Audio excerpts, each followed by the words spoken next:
Kelamaan ngetem, hak angket jadi seperti hak angkot. Pemirsa sekalian, sampai dengan kemarin Kamis tanggal 21 Maret tahun 2024 pengguliran hak angket DPR terkait pemilu 2024 masih belum jelas.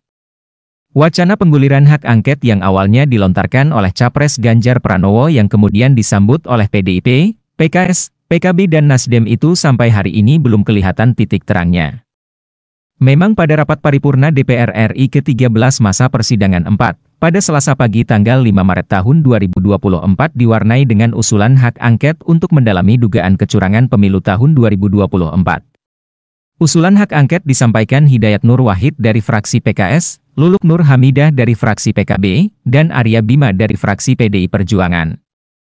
Tak seorang pun anggota DPR dari fraksi Partai Nasdem yang bicara mengusulkan hak angket. Tentu saja hal itu menimbulkan pertanyaan atas keseriusan Nasdem dalam menggulirkan hak angket. Teka-teki mengenai Nasdem terjawab oleh sikap Ketua Umum Partai Nasdem Surya Paloh pada saat menanggapi pengumuman hasil rekapitulasi nasional perolehan suara pemilu 2024 oleh KPU. Pada kesempatan itu Surya Paloh mengisyaratkan bahwa Nasdem melihat dan menunggu sikap PDIP.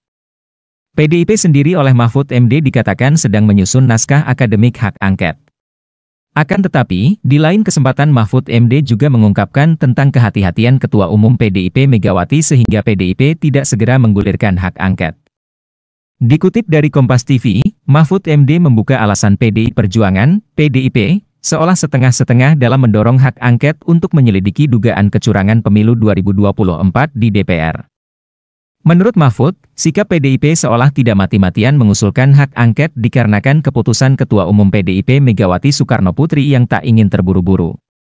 Hal ini lantaran Megawati mempertimbangkan berbagai aspek sebelum mengambil keputusan terkait wacana pengajuan hak angket tersebut.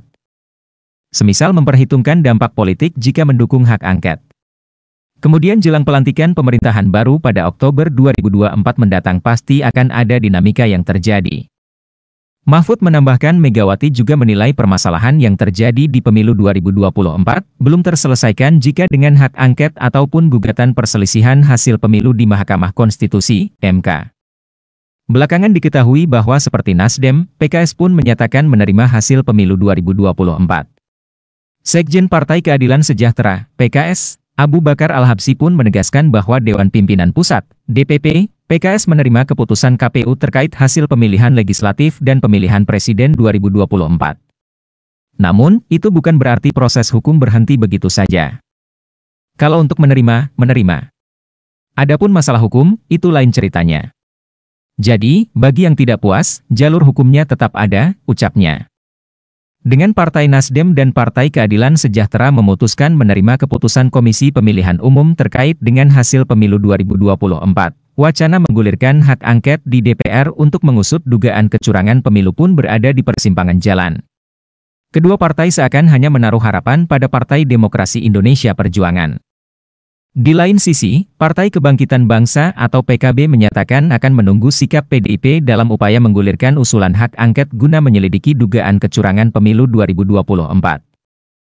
Politikus PKB Syaiful Huda mengatakan maju secara bersamaan akan lebih baik ketimbang antar fraksi maju dengan sendiri-sendiri. Hal ini juga akan mempermudah argumentasi di badan musyawarah untuk membawa upaya hak angket ini dibawa ke sidang paripurna. Sementara itu sikap PPP pun masih belum jelas. Pada tanggal 13 Maret tahun 2024 pelaksana tugas Ketua Umum Partai Persatuan Pembangunan, PPP, Muhammad Mardiono angkat bicara soal sikap partainya terkait hak angket DPR RI untuk menyelidiki dugaan kecurangan pemilu 2024. Ia menyebutkan, saat ini PPP enggan terburu-buru mengambil sikap politik tersebut. Salah satunya, mengumpulkan data terkait dugaan kecurangan yang terjadi di lapangan. Baginya, PPP harus cermat melihat dugaan kecurangan yang terjadi di pemilu 2024. Pasalnya, belum tentu data dan fakta kecurangan yang ditemukan skalanya terjadi secara masif, terstruktur, dan sistematis di semua daerah. Secara politik, Mardiono juga menyampaikan bahwa PPP sadar diri kursinya di DPR RI tidak banyak. Maka, ada atau tidak PPP tidak akan mempengaruhi dorongan hak angket di parlemen. Pemirsa sekalian, apabila kita amati, hak angket ini nggak jelas dan malah terlihat kebanyakan ngetem maju mundur sehingga kelihatan seperti hak angkot.